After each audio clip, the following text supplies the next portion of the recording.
Hi friends, welcome to Jaya's garden. ஒரு தெளிவுபடுத்துகிற வீடியோங்க. So இந்த வீடியோக்குள்ளே போகிறதுக்கு முன்னாடி நீங்கள் ஜெயாஸ் கார்டன் சேனலை சப்ஸ்கிரைப் பண்ணல அப்படின்னா சப்ஸ்கிரைப் பண்ணிக்கோங்க. அப்படியே பக்கத்தில் இருக்கக்கூடிய பெல் ஐக்கானை ஆல் ஆப்ஷன் போட்டு வச்சுக்கோங்க. ஆடிப்பட்டம், தைப்பட்டம், மாசிப்பட்டம், சித்திரைப்பட்டம், இப்படி பல வகையான பட்டங்கள் பற்றி நம்ம கார்டன் வச்சுருக்கவங்க பேசுகிறது வழக்கம். ஸோ அந்த பட்டம் அப்படிங்கிறத அந்த மாதத்தில் நம்ம சொன்ன உடனே நம்ம என்ன தெரியுமா நினைக்கிறோம்? ஆடிப்பட்டம் அப்படின்னோடனே ஆடி மாதம் வந்த உடனே அந்த 1ஆம் தேதியிலேருந்து நம்ம போட ஆரம்பிக்கணும். அப்படி இல்லைன்னா ஆடி பெருக்குக்கு போட ஆரம்பிக்கணும் அப்படின்னு நினைக்கிறோம். அது ஓகே தான். அந்த காலத்தில் நம்முடைய முன்னோர்கள் அந்த மாதிரி தான் பண்ணினாங்க.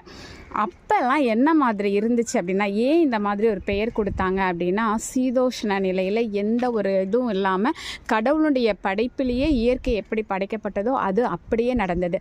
மழை காலத்தில் மழை பெய்யும், வெயில் காலத்தில் வெயில் நடிக்கும். எந்தெந்த காலத்தில் என்ன மாதிரி இருக்கணுமோ அது இருந்துச்சுங்க. பட் இப்போ அப்படி கிடையாது. வெயில் காலத்தில் மழை பெய்யும், மழை காலத்தில் வெயில் அடிக்கும். இந்த மாதிரி சீதோஷண நிலை வரும், வித்தியாசமாக இருக்கும். கோடை வெயில் அப்படிங்கிறது ஒரு சில போன வருடம்லாம் பார்த்திங்கன்னா ஜூன் ஃபுல்லாகவே கோடை வெயிலோட தாக்கம் பயங்கரமாக இருந்தது. இந்த வருடம் பார்த்திங்கன்னா மேயினுடைய கடைசியிலேயே கொஞ்சம் கொஞ்சமாக மழை வர ஆரம்பிச்சிச்சு. அதுக்கப்புறம் பார்த்திங்கன்னா ஜூன்லலாம் எங்கள் ஊரில் மழை இல்லை, பட் எல்லா மாவட்டங்களிலும் நல்ல மழை. அப்படிங்கிறப்ப அதாவது வெயிலுடைய தாக்கம் குறைய ஆரம்பிக்கும் போதே நம்ம போட ஆரம்பிக்கலாங்க. ஆடிக்காக அந்த மாதத்திற்காக வெயிட் பண்ணணும்னு கிடையாது. ஏன் அப்படின்னாக்க நம்ம இதுக்கு அது என்ன சொல்கிறோம், வெயில் ரொம்ப அதிகமாக இருக்கும்போது முளைப்பு திறன் இல்லாமல் போயிடும், கம்மியாகும், லேட்டாகும். இந்த மாதிரி பல பிரச்சனைகள் இருக்கும். இப்போ தான் உங்களுக்கெல்லாம் மழை பெய்யுதில்லை, எல்லா மாவட்டத்திலும் மழையே பெய்யாத. நானே பாருங்கள், ஜூன் துவக்கத்திலேயே விதைகள் போட ஆரம்பிச்சிட்டேன், நாற்றுக்கள் பிடுங்கி நட ஆரம்பிச்சிட்டேன்.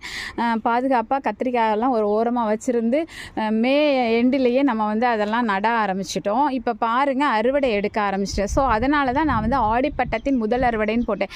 உடனே ஒரு சிஸ்டர், ஆடிப்பட்டமே வரல, எப்படி ஆனி மாதத்துலேயே நீங்கள் எப்படி விதைகள் போட்டேன், 2வது கட்டம் 3வது கட்டம்லாம் போடுறீங்களேன்னு கேட்குறாங்க. இதுதாங்க, ஆடிக்காக வெயிட் பண்ண வேண்டாம். நீங்கள் அதை அப்புறம் நீங்கள் நினைக்கலாம், அப்போ நீங்கள் குளிர்காலத்தில் தானே அவரைக்காயெல்லாம் அதாவது அந்த ஒரு குளிர் வர்ற நேரத்தில் தானே நல்லா காய்க்கும். அப்போ இப்போயே போட்டால் அப்போ அது வரைக்கும் அது வேஸ்ட்டாக தண்ணி ஊற்றி கிடையாதுங்க. இது என்னுடைய அனுபவத்தில் சொல்கிறேன்.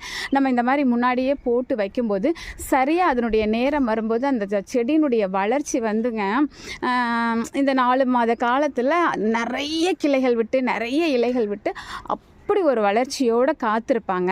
அது பனி வந்த உடனே நம்மளால் அந்த அறுவடையை சாப்பிட முடியாதுங்க. ஏன்னா நம்ம லேட்டாக போட்டு கொஞ்சம் கிளைகள் அதில் இருந்து கொஞ்சம் காய்கள் கொஞ்சம் கொஞ்சமாக வர ஆரம்பித்து அதுக்கப்புறம் அறுவடை எடுக்கிறதுக்கும், சீக்கிரமாக போட்டுட்டு நிறைய கிளைகள் வந்துடுவாங்க, அப்படி பந்தலே நிறைஞ்சு விளைவாங்க. அதுக்கப்புறம் கரெக்டான அதற்கான சீதோஷ்ண நிலை வரும்போது அதிக கிளைகள் இருக்கும்போது அதிக பூக்கள் பூக்கும், அதிக பூக்கள் இருந்தால் அதிக காய்கள் வர்றது சகஜம் தானே. ஸோ இது என்னோட டெக்னிக், ஜெயாவோட ஸ்டைல் அப்படின்னு நீங்கள் வச்சுக்கலாம். ஸோ நான் அப்படி தாங்க பண்ணுவேன். எந்த பட்டத்தையுமே அதனுடைய அந்த தன்மையை பார்த்துட்டு நான் முன்னாடியே போடுறது வழக்கம். 4 பட்டத்துலேயும் அப்படித்தான் போன வருடமும் நான் போட்டேன். வருடம் முழுக்கவுமே நம்ம அறுவடை எடுத்துக்கிட்டே இருந்தோம். போன மேல தான் கொஞ்சம் நம்ம டிலே ஆகி கொஞ்சம் அதில் எடுக்க முடியாமல் ஒரு 1 மந்த் நமக்கு ஆயிடுச்சே தவிர வருஷம் முழுக்க அறுவடை எடுத்துக்கிட்டே இருக்கிறது தான் நம்ம ஜெயா கார்டன் ஸ்டைல்னு வச்சுக்கலாமே. ஸோ அதனால் கரெக்டாக அந்த பட்டத்துக்காக நீங்கள் காத்திருக்க வேண்டாம். நம்முடைய சீதோஷ்ண நிலைகளை பார்த்துட்டு, பருவநிலை மாற்றத்தை பார்த்துட்டு, நீங்கள் வெயில் அதிகம் இல்லை அப்படின்னாவோ மழை வந்துடுச்சு அப்படின்னாவோ தாராளமாக இந்நேரம் போட்டு நீங்கள் பாதி நாற்றுக்குள்ளே பிடுங்கி நட்டுருக்கலாங்க. நானே லேட்டு சோம்பேறியாக கொஞ்சம் போட நான் சொல்லிட்டேன். என்னோடய மனநிலை கொஞ்சம் நல்லா இல்லை, அதனால் நான் டிலே ஆக்கிட்டேன். இல்லைன்னா இந்நேரம் இதை விட அதிகமாக அந்த நேரத்தெல்லாம் தக்காளி போட்டேன், மிளகாய் போட்டேன், அதெல்லாம் கூட இதுக்கு முன்னாடியே போட்டு இந்நேரம் கத்தரி எப்படி பெருசாக வந்ததோ அது மாதிரி அதுலேயும் அறுவடை எடுத்துருந்துருப்பேன். ஸோ இதுக்கு வரையும் வெயிட் பண்ணால் இனி வெயிட் பண்ண வேணாம். கடன்னு விதைகளை போட ஆரம்பிங்க. ரொம்ப ஃபாஸ்ட்டாக அதனுடைய க்ரோத் இருக்கும். இப்போ இருக்கக்கூடிய இந்த மழைக்கு தினமும் மழைன்னு சொல்லிட்டு ஏங்க வெயிட் பண்ணிகிட்ருக்கீங்க? விதை போடாமல் டக்குன்னு போடுங்கங்க. போட்டுட்டு அறுவடையை மிக விரைவில் எடுத்து சும்மா ஜமாயிங்க. ஓகேங்களா?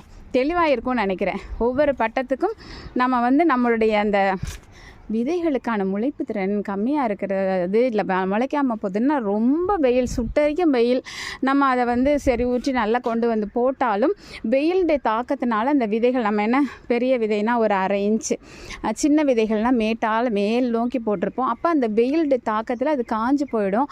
அதனால் முளைப்பு திறன் இல்லாமல் இருக்கும். அதுக்காக தான் அந்த பட்டங்களை நம்முடைய மூதாதையர்கள் சொல்லியிருக்காங்க. ஸோ டோன்ட் வரி, வேகமாக விதைகளை போட ஆரம்பிங்க. நாங்கள் கேட்ட கேள்விக்கான பதில் உங்களுக்கு கிடச்சிருக்குன்னு நினைக்கிறேன். இது என்னுடைய 2 வருட அனுபவத்தில் நான் சொல்கிறேன். சரிங்களா? ஓகே. 2 வருட அனுபவத்துலேயும் வந்து மேக்ஸிமம் சக்ஸஸ் அப்படிங்கிறதுனால தான் நான் இந்த பதிவை உங்களுக்கு விடுறேன். ரொம்ப ஒன்றும் எனக்கு மாடி தோட்டத்தில் ஃபெயிலியர் ரொம்ப அப்படின்லாம் சொல்ல முடியாதுங்க.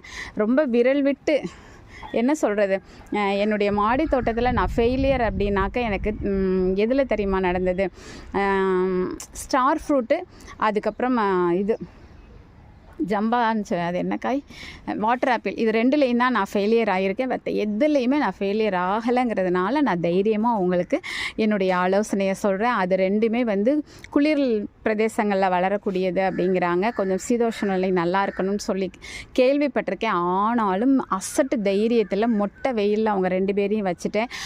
தளிர் வந்து அந்த வாட்டர் ஆப்பிள் பட்டுடுச்சு வெயில் காலம் வந்தோடனே. அதுக்கு முன்னாடியே வளர்க்க முடியல, ஏன்னா வெயிலில் தான் எனக்கு பிள்ளைங்க கிஃப்டாக கொடுத்தாங்க. வாட்டர் ஆப்பிள் என்னாச்சு அப்படின்னாக்க நல்லா வந்து காய்கள் எல்லாம் வந்துச்சு. ஆனாலும் எறும்பு ரொம்ப அதிகமாக வந்து ஆனாலும் நான் வந்து அதை வெயிலில் வச்சுருக்கக்கூடாது.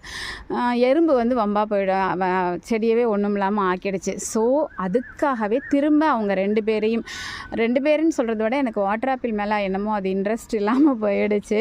அதை நிறைய பேர் எனக்கு அதுக்கப்புறம் கொடுத்து சாப்பிட்டுட்டு அது என்னமோ சப்புன்னு தண்ணி காய் மாதிரி சாப்பிட்ற மாதிரி இருந்தனால சரி அதில் உனக்கு இன்ட்ரெஸ்ட் இல்லை, பின்னாடி ஒரு வேளை இன்ட்ரெஸ்ட் வரலாம்.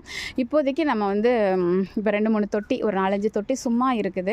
அந்த தொட்டிகள் பெரிய தொட்டிகளே இருக்குது. ஸோ அந்த தொட்டிகளில் நம்ம வந்து வாட்டர் ஆப்பிள் அது என்ன ஸ்டார் ஃப்ரூட்டு திரும்பவும் ட்ரை பண்ணி பந்தலுக்கு அடியில் வச்சு வளர்க்கலான்னு நான் முடிவு பண்ணியிருக்கேன். ஏன்னா அது கொஞ்சம் வெயில் ரொம்ப இருந்தால் அது பாவம் பிள்ளை கஷ்டப்படுது அப்படின்னு சொல்லிட்டு. ஸோ எதுலேயும் நான் ஃபெயிலியர் ஆகலை இது வரைக்கும். ஒருவேளை இனி ஃபெயிலியருங்கிறது ஒன்றும் பெரிய விஷயம் இல்லை, அது ஒரு லேர்னிங் தான். ஸோ அதனால் நம்ம அதுக்காகவும் கவலைப்பட தேவையில்லை அப்படிங்கிறத நீங்கள் புரிஞ்சுக்கோங்க. மாடி தோட்டத்தில் புரிதல் ரொம்ப அவசியம், பொறுமை ரொம்ப அவசியம். அந்த புரிதல் ஒன்று தான் நம்மளை அடுத்தடுத்த கட்டத்துக்கு மாடி தோட்டத்தில் டெவலப் பண்ணதுக்கு ஹெல்ப் பண்ணோம். ஸோ என்னுடைய என்னுடைய ஆலோசனைகள் உங்களுக்கு பிரயோஜனமாக இருந்திருக்கு அப்படின்னு தோணுச்சுன்னா கண்டிப்பாக ஃப்ரெண்ட்ஸ் அண்ட் ரிலேட்டிவ்க்கு ஷேர் பண்ணுங்கள். மறக்காமல் சேனலை சப்ஸ்கிரைப் பண்ணி தொடர்ந்து உங்களோட சப்போர்ட்டை கொடுத்துக்கிட்டே இருங்க. அப்படியே என்ன மோட்டிவேட் பண்ணுற மாதிரி ஒரு சின்ன லைக்கும் ஒரு சின்ன கமெண்ட்டும் நீங்கள் கொடுத்தீங்கன்னா நான் ரொம்பவே சந்தோஷப்படுவேன். ஓகேம்மா, happy gardening, take care, bye bye, see you.